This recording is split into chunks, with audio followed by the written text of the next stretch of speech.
Salut les makers, c'est Nebran, j'espère que vous allez bien. On se retrouve aujourd'hui pour un nouvel épisode et comme toutes les 3 semaines pour un nouveau giveaway. C'est parti. Bien, alors avant de commencer, quelques petits mots sur mon Anycubic. Alors, j'ai reçu les pièces que j'avais commentées la semaine dernière, dont je vous avais parlé, les fameux connecteurs pour remplacer, et miracle, ce sont les bons. Donc ça veut dire que j'ai toutes les pièces pour pouvoir réparer mon Anycubic. Donc la prochaine étape, c'est bien sûr de recabler tout correctement.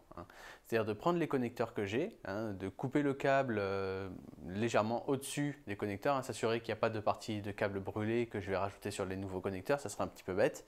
Et ensuite, il va juste falloir tout ressortir, tout remettre dans le nouveau connecteur dans le bon sens, dans le bon ordre, ce qui est assez important. Et ensuite, normalement, j'aurai une Anycubic qui devrait imprimer correctement. Alors, il faut encore que je nettoie aussi le pont de connexion et que je vérifie à l'intérieur de l'Anycubic s'il n'y a pas eu de problème. Mais le pont de connexion, comme je vous l'avais dit la semaine dernière, il n'a pas l'air d'être abîmé. Les soudures tiennent correctement, il y a juste 3 pins à nettoyer et je ne pense pas que ça va poser de problème. Au pire, j'ai une pièce de remplacement pour le pont de connexion, pour le connecteur du pont de connexion, et ça devrait se passer plutôt bien. Il n'y aurait pas de souci de ce côté-là. Donc, s'il n'y a pas de problème sur la carte mère, eh bien, j'aurai une Anycubic tout à fait opérationnelle d'ici la fin de la semaine prochaine. Bien, donc maintenant, on peut passer à la vidéo. Alors, avant de commencer, voici le nom du gagnant du dernier giveaway. Il n'y a eu que 3 participants, mais voilà, il y a quand même eu un gagnant. Donc, félicitations à toi, tu as remporté une arbalète en plastique avec des fléchettes, en plastique aussi. Donc voilà, je vais prendre contact avec lui, je vais lui envoyer tout ça et puis voilà. Bien, passons maintenant au vrai sujet. Alors, pour aujourd'hui, j'ai un petit peu galéré. Alors, je vous explique. Étant donné que mon Anycubic est HS, je me suis dit, je vais leur imprimer quelque chose sur ma DaVinci.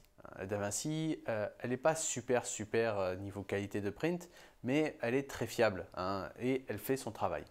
Le problème, c'est qu'elle a tendance à pas mal se boucher, assez souvent. Il faut déboucher complètement la buse et c'est assez galère. Le design de la tête n'est pas très bien réalisé. Du coup, parfois, on n'arrive pas du tout à faire passer le filament ou leurs outils pour déboucher les buses. Donc ça, c'est un problème. Et cette semaine, en fait, j'ai vraiment pas eu le temps de m'en occuper. Donc, j'ai mis ça de côté. Je me suis dit, je ne vais pas pouvoir utiliser la DaVinci. Parce que ça met pas mal de temps à se déboucher, faut prendre le temps de tout faire correctement. Et en plus, c'est pas dit que ça fonctionne du premier coup. Et en plus, voilà, c'est la DaVinci. Elle est assez limitée quand même, je trouve. Mais c'est pas grave, je me suis dit, parce que j'ai ma Tronxy X5. C'est une bonne petite machine. Alors, elle a pas mal de défauts, surtout au niveau du plateau, comme je vous l'ai dit à plusieurs reprises. Et c'est pour ça que je la mets souvent de côté. Je m'en sers très peu parce qu'elle n'est pas très fiable. Mais depuis que mon Anycubic est HS, forcément, je m'y intéresse un petit peu plus et je me dis pourquoi pas essayer de faire quelque chose de correct avec cette imprimante.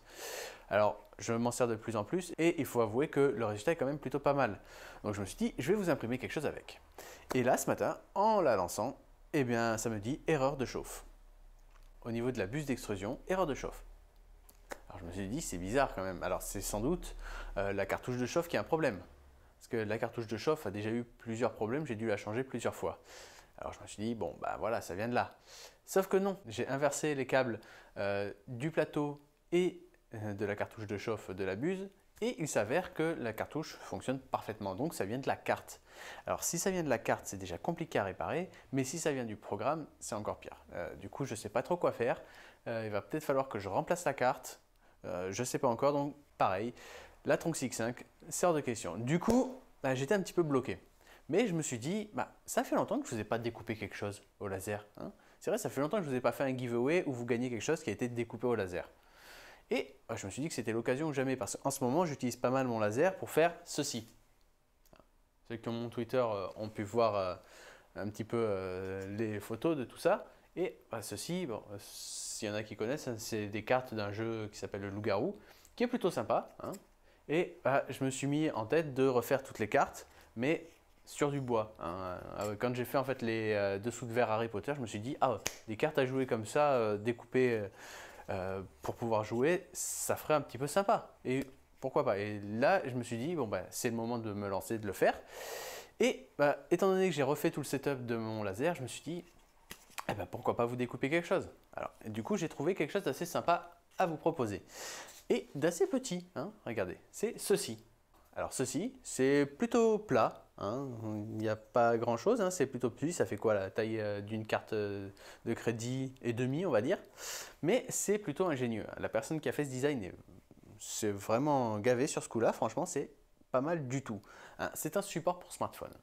Alors on dirait pas comme ça, mais en fait à l'intérieur vous avez toutes les pièces là qui vont pouvoir grâce à ces patterns devenir flexibles.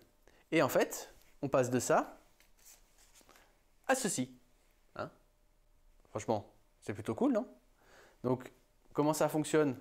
Eh bien on a la partie ici qui va se soulever. Hein. Toute bête, hein? On va avoir ces pièces qui ont été découpées à l'intérieur là. Ces pièces-là, ce petit design que vous voyez à l'intérieur, au début je ne savais pas ce que c'était, mais en fait ce sont les pieds qui vont venir se mettre ici dans ces trous et qui vont venir tout simplement bloquer en position surélevée cette partie-là. C'est ce que vous voyez ici. Voilà. Donc ça c'est pour cette partie-là. Ensuite, vous avez la partie principale qui va supporter, qui se soulève comme ça tout simplement. Et derrière, vous avez une autre partie, celle-là, qui va venir et qui va se bloquer. Et rien que comme ça, eh ben, on a le support de smartphone. Franchement, je trouve ça super ingénieux. Alors, j'avais un petit peu peur que ça se casse. Hein. Parce que quand ça se découpe, franchement, il reste plus grand-chose. C'est assez fin après à l'intérieur. Donc, le pattern est assez fin et j'ai peur qu'il soit assez fragile. D'ailleurs, j'avais un petit peu peur, rien qu'en soulevant ces parties-là pour pouvoir mettre les pieds sur celle-là, que ça se casse. Mais ça ne s'est pas cassé, donc c'est un peu plus résistant que ce que je pensais. Les contraintes physiques sont assez bien réparties. Mais bon, ce n'est pas non plus quelque chose qui va être super résistant. Donc ce n'est pas quelque chose qu'on va monter et démonter encore et encore. C'est une fois qu'on l'a monté, on n'y touche plus. Hein.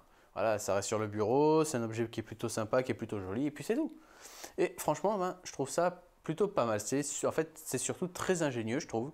Et quand j'ai vu ça sur Thingiver, je me suis dit, ça c'est une très bonne idée à vous découper parce que ça sert toujours, c'est plutôt sympa. Et là, franchement, comme je vous l'ai dit, à chaque fois, j'essaie de vous montrer quelque chose d'utile qui montre vraiment les capacités d'une machine. Et ça, c'est typiquement le genre de petits objets qu'on peut faire avec les entrées de gamme des CNC laser parce que c'est vraiment l'entrée d'entrée de gamme que j'ai. Et ça fonctionne plutôt bien. Donc voilà. Donc c'est un bon moyen pour moi de vous faire découvrir cette technologie. Bien, donc comme d'habitude, je vous mets le lien dans la description pour pouvoir participer au giveaway. Vous avez 3 semaines hein, et j'en ai 2, donc j'en fais gagner 2. Voilà, il y aura 2 gagnants et puis voilà. Puis c'est pas vu le temps que ça prend pour se découper que si j'en ai besoin, j'en refais. Hein, voilà. Bien, donc 2 gagnants pour ce giveaway, hein, je vous mets le lien dans la description. N'hésitez pas à réagir dans les commentaires hein, si vous avez des réflexions, si vous avez vous aussi des problèmes avec vos imprimantes 3D, n'hésitez pas à partager, à réagir dans les commentaires. Si la vidéo vous a plu, je vous invite à mettre un pouce bleu, à vous abonner à la chaîne si ce n'est pas déjà fait. Et moi je vous dis à très vite. Ciao!